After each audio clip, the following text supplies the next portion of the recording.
first approach that I used is the analytic approach. I set up the billiards table on a coordinate graph.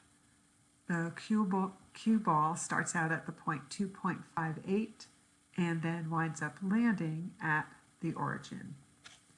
I marked the angles of incidence and reflection as equal, and I drew a segment that is from the point 2.58 parallel to the short side of the table, and then I also extended it so that then I could mark off both of these angles as right angles.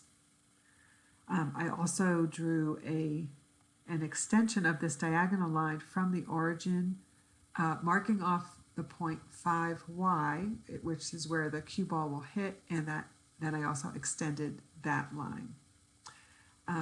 Since I have these two triangles that share two sets of angles that are equal, and then also they share the side, both of these triangles are congruent, which means that the point where this diagonal line and this horizontal line meet will be the point 7.58.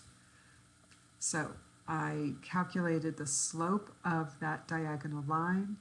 I used the equation of that line, substituting in the x-coordinate of where the cue ball will hit to find the y-coordinate, which is the value 5 1/3. So the cue ball will hit at a distance of 5 1/3 feet from one end of the billiards table.